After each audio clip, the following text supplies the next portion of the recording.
Well, good morning and another glorious day. Haven't we been so blessed by the weather that we've had during this strange time of lockdown? Many days of sunshine, and I can look out on my garden now and see the blue skies and the sunshine, the birds are singing. It's a wonderful day. So thank you, God, that even in this stressful time of lockdown, we've been able to enjoy the sunshine. That's made such a difference. What would it have been like if the days had been wet and cold and miserable? And I want to say thank you to everybody who sent me birthday greetings yesterday. It was my 65th birthday. Can you believe it? I can't.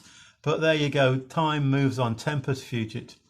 Thank you for all those messages on Facebook, on WhatsApp, for the cards I received in the post. One of the cards I received, I want to mention briefly. It's that one. It's from my son Chris and his family. He usually finds some humorous card, and it said on the front in big letters, "You're not old," and then underneath in small letters, "Oh no, wait, yes you are. Sorry about that." So thanks, Chris, for those kind words. Reminder that I'm getting older. But there you go.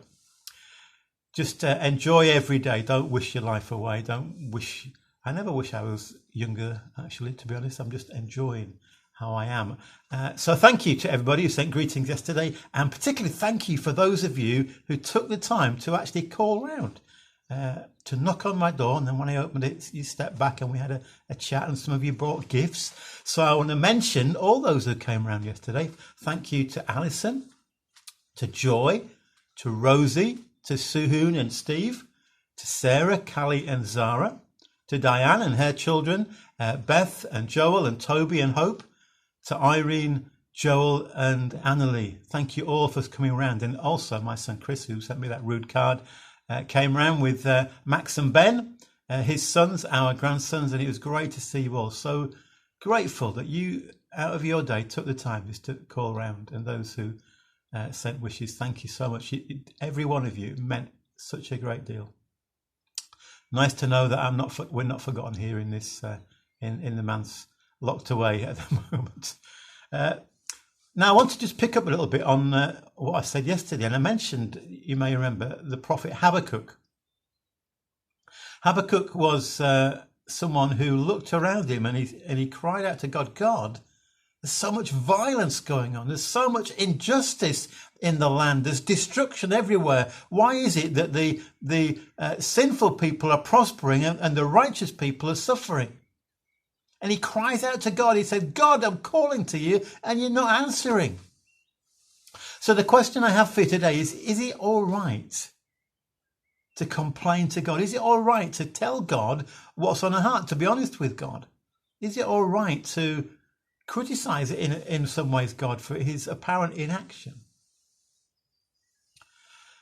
I was watching recently a video on YouTube with a guy called Ravi Zacharias. Well worth catching up with lots of his stuff on YouTube. He's a Christian apologist. In other words, he's not saying sorry for the Christian faith. He's arguing that there is reason for Christian faith. And he mentioned that strange case in the Gospels called the Transfiguration, where Jesus takes with him Peter, James and John up on a high mountain. And as they're there, Jesus' appearance changes. And it's almost as if a curtain is drawn back and suddenly the three can see Jesus in his full glory, his divinity. And it says his clothes, his appearance was sparkling. Almost imagine the end of a live wire sparking, and that's how Jesus is. And the disciples are in awe at what they see. And then suddenly there are two figures stood next to Jesus, Moses and Elijah. And it said Moses represents the law, Elijah the prophets. And the point that Rabbi Zacharias makes is that these two characters are actually flawed characters who argued with God or complained to God.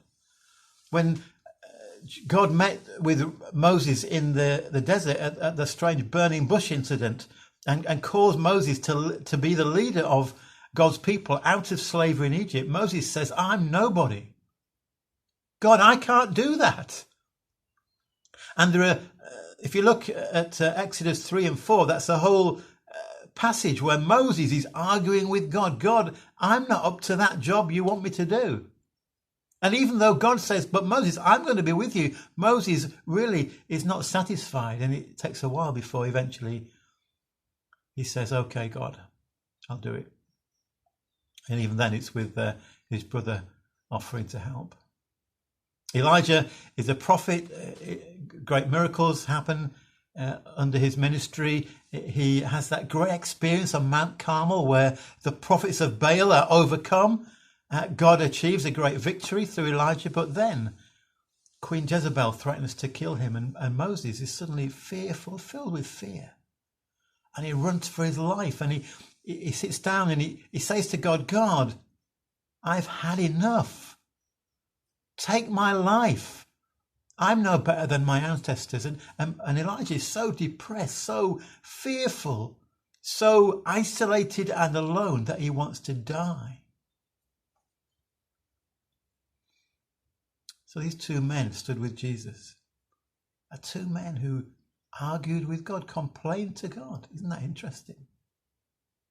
And then we can think of Jesus himself on the cross as he hung there to pay the price for our sin, as the weight of the sin of the world was on his shoulders. He cries out to God, my God, why have you forsaken me? So even Jesus cries out in that way. So I want to say to you that if you today or at some future point are in a point of great anguish where things have happened and you can't understand why God has allowed that, when you've prayed and God doesn't seem to have answered your prayers, when things are all going wrong, when God seems silent, it's okay to be honest with God.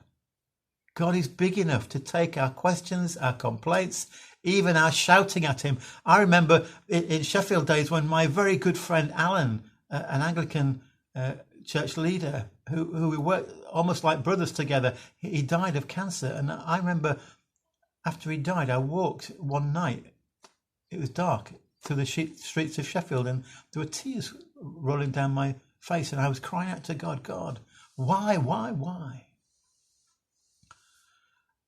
And God listened.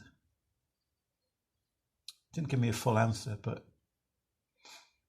I believe God works his purposes out in ways that we don't always understand. So we are called ultimately to trust in God, to believe he has a bigger purpose. But I want to say to you, it's okay to voice your thoughts to God. He's big enough to take them, and he still loves us. So God bless you. Have a great day.